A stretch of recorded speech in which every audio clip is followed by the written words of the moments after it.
Health तर होतीच, पण मला पैशाची खूप जास्त गरज होती. कारण सर नेक्स्ट प्लीज. येस, त्याआधी मला एक तुम्हाला सांगायला आवडेल की जे काही असे स्पेशल मुलं असतात की त्यांना जन्मजात हृदयाला छिद्र असतं, मी त्यापैकी एक आहे. खूप जास्त फिजिकल ऍक्टिव्हिटी माझ्याकडून लहानपणापासूनच होत नव्हत्या, त्यामुळे घरच्यांचा लाडका होतो. काही जास्त हार्ड काम मला करू नाही दिलं आणि जे काम पण मला करायचं होतं, म्हणजे जो आपण म्हणतो ना उदरनिर्वाहासाठी काहीतरी काम केलं पाहिजे, ते पण बसल्या ठिकाणी. Sir next please.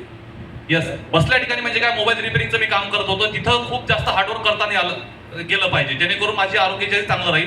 आणि ते बसल्या बसल्या खूप जास्त प्रमाणात आरोग्य बिघडलं होतं. वजन कमी करायचं होतं, पण जी मोबाईल शॉप होती माझे जो उदरनिर्वाहाचं जे साधन होतं ते बंद झालं होतं फॉर्च्युनेटली. म्हणजे मी त्याला नशिबानेच म्हणेल, जर ते बंद झालं नसतं तर मी या संधीसोबत जुळलोच नसतो. ते माझं जसं मोबाईल शॉपिंग बंद झाली आणि मी माझं वजन माझ्या स्पॉन्सरकडे कमी केलं, संतोष सरांकडे. त्यांनी मला या इन्कम ऑपॉर्च्युनिटी बद्दल सांगितलं. त्यावेळेस मला खूप जास्त गरज होती, कारण माझं इन्कम झिरो होतं मोबाईल शॉपिंग बंद झाल्यानंतर. माझी मिसेस पोलीसमध्ये जॉब करते, तिचंच इन्कम यायचं, मी फक्त घरी बसलेला असायचो. हा इन्कम किंवा ही ऑपॉर्च्युनिटी मला याच्यासाठी आवडली की मी बसल्या ठिकाणी काम करू शकत होतो. मला कुठं कोणाच्या बंधनात राहण्याची गरज नव्हती किंवा याचा टायमिंग नव्हता. मी माझ्या वेळेनुसार माझ्या सोयीनुसारही काम करू शकत होतो.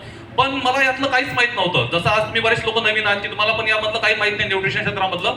मला पण झिरो आयडिया होती. पण इथे सगळ्या गोष्टी शिकवल्या गेल्या. वेगवेगळ्या ट्रेनिंग्स मी अटेंड करत गेलो. त्या ट्रेनिंग मध्ये ज्या लेवल आपण अचीव करतो, इथे सगळ्यांचं रेकग्नेशन झालं. सेम रेकग्नेशन माझे पण तिथे व्हायला लागले. ज्या गोष्टी शिकत होतो त्याच गोष्टी इतरांना शिकवायला लागलो आणि त्यातून एक छान ऑर्गनायझेशन, एक टीम माझी चांगली बिल्ड झाली. Sir next please. येस, बघा अशी वेगवेगळ्या ठिकाणी एक टीम बिल्ड होते आणि या टीम मधून सरांनी सांगितलं रॉयल्टी इन्कम यायला लागतं किंवा बोनस यायला लागतो. अशी टीम बिल्ड होत गेली. हर्बल लाईफ सोबत हेल्थ मिळाली, पैसा मिळाला आणि सगळ्यात महत्त्वाचं माहिती आहे का, हॅपीनेस खूप महत्त्वाचा असतो. माझ्या फॅमिली सोबत टाइम स्पेंड करायला लागलो, जो आधी खूप कमी असायचा. मी दिवसभर मोबाईल शॉपिंग मध्ये, मिसेस नोकरीवर, तो टाइम मिळत नव्हता एकमेकांना. पण इथे आम्ही दोघं जण सोबत काम करतो, पूर्ण कुटुंब काम करतं. जसं सांगितलं सरांनी की माझं म्हणतात ना ठाकरे फॅमिली पूर्ण सध्या हर्बल लाईफ मध्ये काम करते. माझा भाऊ आहे, माझी बहीण आहे, माझ्या वहिनी पण आहेत, मी पण आहे, ऑल कुटुंब आमचं याच्यामध्ये आहे. अजून एक महत्वाचं, प्रत्येकाचं एक स्वप्न असतं की आपलं एक स्वप्नातलं घर व्हावं. या फॅमिलीमध्ये आल्यानंतर माझं स्वप्नातलं घर तर नाही, पण एक स्वतःच्या घराचं स्वप्न एक पूर्ण मी करू शकलो.